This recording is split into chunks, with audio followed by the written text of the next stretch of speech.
Hello दोस्तों, नमस्कार। स्वागत है आपका हमारे यूट्यूब चैनल जीएस ज्ञान 247 में। और आज की इस क्लास में हम डिस्कस करने वाले हैं टोटल 25 क्वेश्चन जो कि आप लोगों की ट्रिपल सी परीक्षा में काफ़ी हेल्पफुल साबित होंगे। तो जितने भी लोग क्लास से जुड़ चुके हैं, आप सभी लोगों से अनुरोध है क्लास को ज़्यादा से ज़्यादा शेयर कर दें ताकि और भी लोग हमारी क्लास से जुड़ सकें।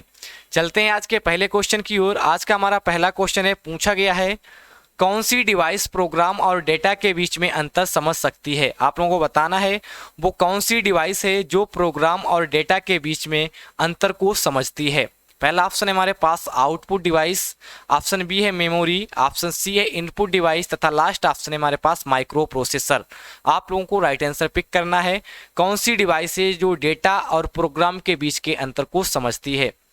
तो यहाँ पर इस क्वेश्चन का राइट आंसर हो जाएगा ऑप्शन नंबर डी हो जाएगा माइक्रो प्रोसेसर। आप लोगों को ध्यान रखना है माइक्रो प्रोसेसर जो है वो डेटा और प्रोग्राम के बीच को अंतर को समझता है। चलते हैं अगले क्वेश्चन की ओर। अगला क्वेश्चन हमारा, एसेसरीज जिस स्थान पर सिस्टम यूनिट से जुड़े जाते हैं उसे क्या कहते हैं। जो एसेसरीज होते हैं जो हमारे सिस्टम यूनिट से कनेक्ट रहते हैं उस स्थान को क्या बोला जाता है।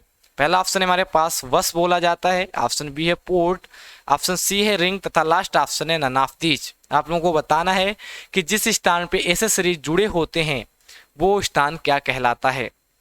तो यहाँ पर इस क्वेश्चन का राइट आंसर हो जाएगा ऑप्शन नंबर बी हो जाएगा पोर्ट। ठीक है, उस स्थान को पोर्ट बोला जाता है, आप लोगों को ध्यान रखना है। क्वेश्चन नंबर 3 पे चलते हैं। क्वेश्चन नंबर 3 में पूछा गया है ईथरनेट निम्न में से किससे संबंधित है। Which of the following Ethernet is related. आप लोगों को बताना है कि ईथरनेट किससे कनेक्टेड है। पहला ऑप्शन हमारे पास लैन यानी कि local area network, option B है metropolitan area network, option C है वैन यानी कि वाइड एरिया नेटवर्क, या फिर ऑल ऑफ दीज। ईथरनेट किससे रिलेटेड है, आप लोगों को इसका राइट आंसर पिक करना है। तो यहाँ पर इस क्वेश्चन का राइट आंसर हो जाएगा ऑप्शन नंबर ए हो जाएगा लैन। ठीक है, लोकल एरिया नेटवर्क से आपका ईथरनेट जो है वो रिलेटेड होता है। चलते हैं अगले क्वेश्चन की ओर। अगला क्वेश्चन है हमारा असेंबली लैंग्वेज क्या है। आप लोगों को बताना है what is the assembly language. पहला ऑप्शन है हमारे पास computer assemble language, option B है मशीन लैंग्वेज, ऑप्शन सी है लो लेवल लैंग्वेज, या फिर option number D high level language. आप लोगों को बताना है कि असेंबली लैंग्वेज क्या है। तो यहाँ पर इस क्वेश्चन का राइट आंसर हो जाएगा ऑप्शन नंबर सी हो जाएगा लो लेवल लैंग्वेज। आपकी असेंबली लैंग्वेज जो है वो एक लो लेवल लैंग्वेज के अंतर्गत आती है। चलते हैं अगले क्वेश्चन की ओर। अगला क्वेश्चन है हमारा जावा भाषा का आविष्कार किसने किया। Who invented the Java language. आप लोगों को बताना है जो जावा लैंग्वेज है उसका इन्वेंशन किसके द्वारा किया गया। पहला ऑप्शन है हमारे पास इंटेल के द्वारा, ऑप्शन बी है माइक्रोसॉफ्ट, ऑप्शन सी है सन माइक्रो सिस्टम तथा लास्ट ऑप्शन है नन ऑफ दीज। जावा भाषा का आविष्कार किसके द्वारा किया गया, आप लोगों को इस का राइट आंसर पिक करना है। तो यहाँ पर इस क्वेश्चन का राइट आंसर हो जाएगा ऑप्शन नंबर सी हो जाएगा सन माइक्रो सिस्टम। ठीक है, सन माइक्रो सिस्टम द्वारा जावा भाषा का आविष्कार किया गया था। अगला क्वेश्चन है हमारा, और अगर आप लोगों ने अभी तक हमारा टेलीग्राम चैनल नहीं ज्वाइन किया तो हमारा टेलीग्राम चैनल है जीएस ज्ञान 247। आप लोग इसे जरूर ज्वाइन करें। यहाँ पर हम इंपॉर्टेंट पीडीएफ को शेयर करते रहते हैं तथा हमारी इंस्टाग्राम आईडी है बीरू_यादव99। आप लोग हमें यहाँ पर फॉलो करके कोई भी क्वेश्चन पूछ सकते हैं। अगर आप लोग ट्रिपल सी के मॉक टेस्ट देना चाहते हैं तो हमारी वेबसाइट है www.gsgyan247.com। आप लोग यहाँ पर जाकर अपनी तैयारी को चेक कर सकते हैं। चलते हैं अगले क्वेश्चन की ओर। पूछा गया है भारत में सिलिकॉन वैली किसे कहते हैं, यानी कि जो सिलिकॉन वैली है वो कहाँ स्थित है। पहला ऑप्शन है हमारा दिल्ली, ऑप्शन बी है लखनऊ, ऑप्शन सी है बेंगलुरु, ऑप्शन डी है मुंबई। सिलिकॉन वैली किसे कहा जाता है, इसका राइट आंसर आप लोगों को बताना है। तो इस क्वेश्चन का राइट आंसर हो जाएगा ऑप्शन नंबर सी हो जाएगा बेंगलुरु। ठीक है, बेंगलोर को सिलिकॉन वैली बोला जाता है। चलते हैं अगले क्वेश्चन की ओर। किसी प्रोग्राम को मशीन भाषा में किया गया अनुवाद क्या कहलाता है। अगर कोई भी प्रोग्राम है उसको मशीन भाषा में अनुवाद किया गया है तो वह क्या कहलाता है। पहला ऑप्शन है हमारे पास ऑब्जेक्ट प्रोग्राम, ऑप्शन बी है पर्सनल प्रोग्राम, ऑप्शन सी है मशीन प्रोग्राम, या फिर last option none of these. आप लोगों को बताना है किसी प्रोग्राम को मशीन भाषा में किया गया अनुवाद क्या कहलाता है। तो यहाँ पर इस क्वेश्चन का राइट आंसर हो जाएगा ऑप्शन नंबर ए हो जाएगा ऑब्जेक्ट प्रोग्राम। ठीक है, वो ऑब्जेक्ट प्रोग्राम कहलाता है। चलते हैं अगले क्वेश्चन की ओर। पूछा गया है इंटरनल स्टोरेज किस प्रकार का स्टोरेज है। आप लोगों को बताना है जो इंटरनल स्टोरेज होता है वो किस प्रकार का स्टोरेज होता है। यानी कि सेकेंडरी स्टोरेज के अंतर्गत आता है, या फिर प्राइमरी, या फिर ऑक्सिलरी, या फिर none of this. Internal storage किसके अंतर्गत आता है, आप लोगों को इसका राइट आंसर पिक करना है। तो यहाँ पर इस क्वेश्चन का राइट आंसर हो जाएगा ऑप्शन नंबर बी हो जाएगा प्राइमरी स्टोरेज। ठीक है, प्राइमरी स्टोरेज के अंतर्गत आता है आपका इंटरनल स्टोरेज। चलते हैं अगले क्वेश्चन की ओर। कंप्यूटर में डिस्क कहाँ डाली जाती है, where is the disk inserted in the computer. आप लोगों को बताना है जो डिस्क होती है वो कंप्यूटर के अंदर कहाँ पर डाली जाती है, कहाँ पर इंसर्ट की जाती है। पहला ऑप्शन है हमारे पास मॉडेम, ऑप्शन बी है पोर्ट, ऑप्शन सी है सीपीयू तथा लास्ट ऑप्शन है डिस्क ड्राइव। कंप्यूटर में डिस्क कहाँ डाली जाती है, इसका राइट आंसर आप लोगों को बताना है। तो यहाँ पर इस क्वेश्चन का राइट आंसर हो जाएगा ऑप्शन नंबर डी हो जाएगा। कंप्यूटर में जो डिस्क होती है वो डिस्क ड्राइव के अंतर्गत डाली जाती है। ठीक है, चलते हैं अगले क्वेश्चन की ओर। निम्न में कौन सा कंप्यूटर बिल्ट इन मेमोरी है। ठीक है, आप लोगों को बताना कि विच of the following computer has built in memory. ठीक है, आप लोगों को बताना कि बिल्ट इन मेमोरी निम्नलिखित में से कौन सा कंप्यूटर है। पहला ऑप्शन है हमारे पास रैम, ऑप्शन बी है रोम, ऑप्शन सी है सीडी तथा लास्ट ऑप्शन है हार्ड डिस्क। आप लोगों को इसका राइट आंसर पिक करना है। तो यहाँ पर इस क्वेश्चन का राइट आंसर हो जाएगा ऑप्शन नंबर बी हो जाएगा ROM, यानी कि रोम। रोम जो है वो बिल्ट इन मेमोरी है।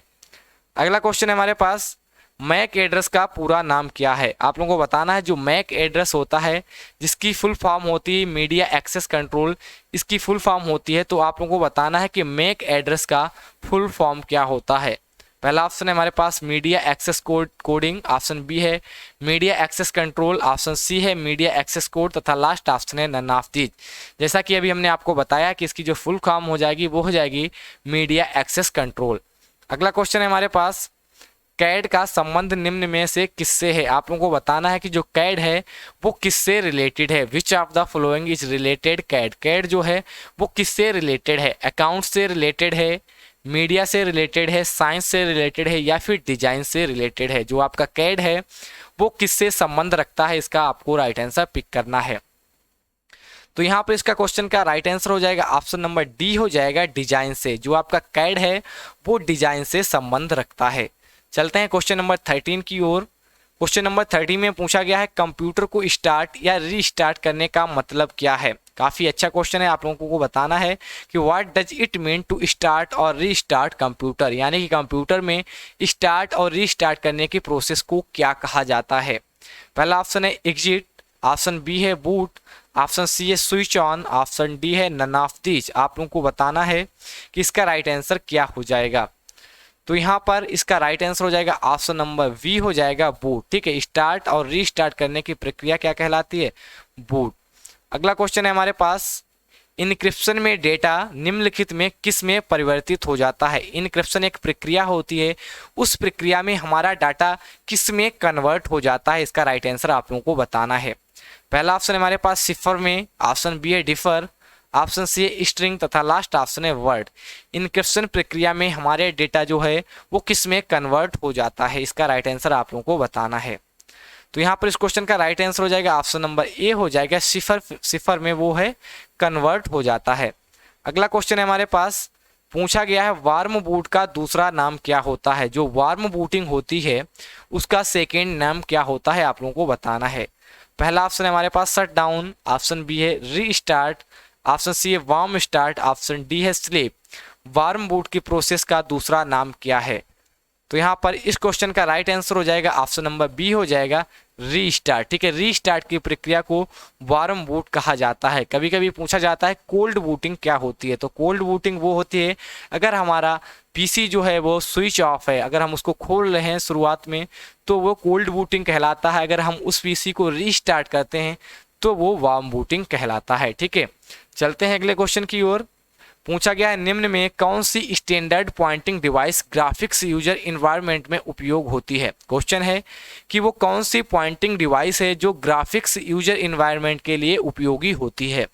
पहला ऑप्शन है कीबोर्ड, ऑप्शन बी है माउस, ऑप्शन सी है ट्रैक बॉल, ऑप्शन डी है जॉयस्टिक। आप लोगों को इसका राइट आंसर पिक करना है, कौन सा इसका राइट आंसर हो जाएगा। तो यहाँ पर इस क्वेश्चन का राइट आंसर हो जाएगा ऑप्शन नंबर बी हो जाएगा माउस। ठीक है, यही वो पॉइंटिंग डिवाइस है जो ग्राफिक्स यूजर इन्वायरमेंट के लिए काफ़ी ज़्यादा उपयोगी होती है। अगला क्वेश्चन है हमारे पास, आईपी डेटाग्राम की कुल लंबाई कितनी होती है। काफी अच्छा क्वेश्चन है, आप लोगों को इसका राइट आंसर काफी सोच समझ के देना है। आईपी डेटाग्राम की कुल लंबाई कितनी होती है। पहला ऑप्शन हमारे पास 54,876, ऑप्शन बी है 65,535, ऑप्शन सी है 70,546 तथा लास्ट ऑप्शन है 50,456। आईपी डेटाग्राम की कुल लंबाई कितनी होती है, आपको इसका राइट आंसर बताना है। तो यहाँ पर इस क्वेश्चन का राइट आंसर हो जाएगा ऑप्शन नंबर बी हो जाएगा 65,535। टोटल जो इसकी लेंथ होती है वो 65,535 होती है। अगला क्वेश्चन हमारे पास टाइप फेस संदर्भित करता है। क्वेश्चन नंबर 18 में पूछा गया है जो टाइप फेस होता है वो किसको रेफर करता है, किसको संदर्भित करता है।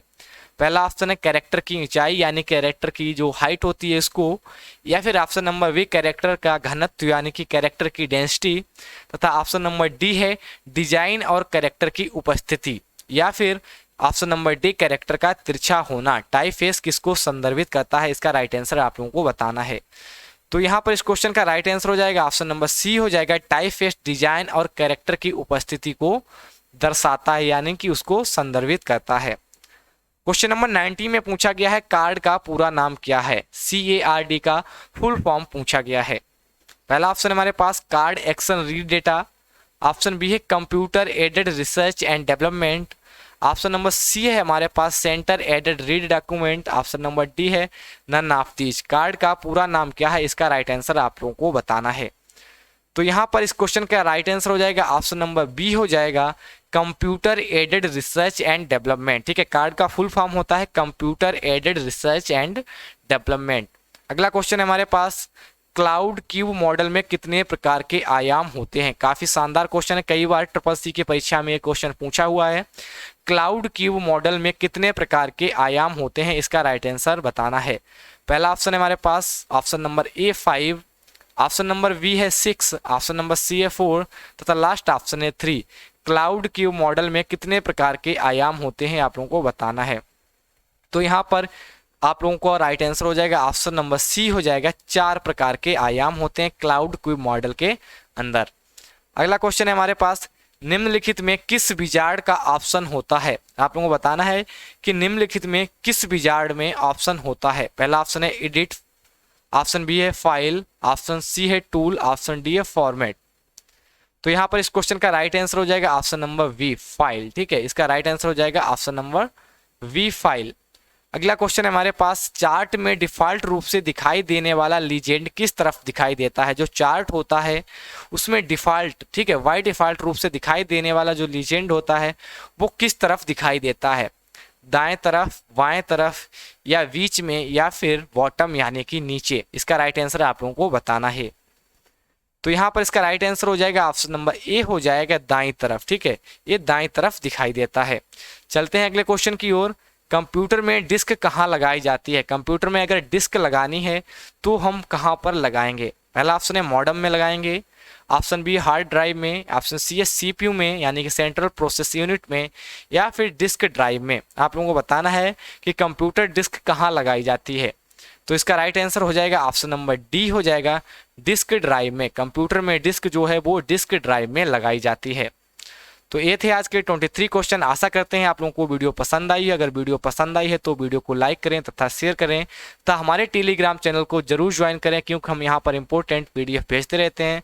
तथा आप लोग हमें इंस्टाग्राम पर भी फॉलो कर सकते हैं। हमारी इंस्टाग्राम ID है biru_yadav99 तथा CCC के मॉक टेस्ट देने के लिए आप लोग हमारी वेबसाइट को विजिट कर सकते हैं। वेबसाइट है www.gsgan247.com।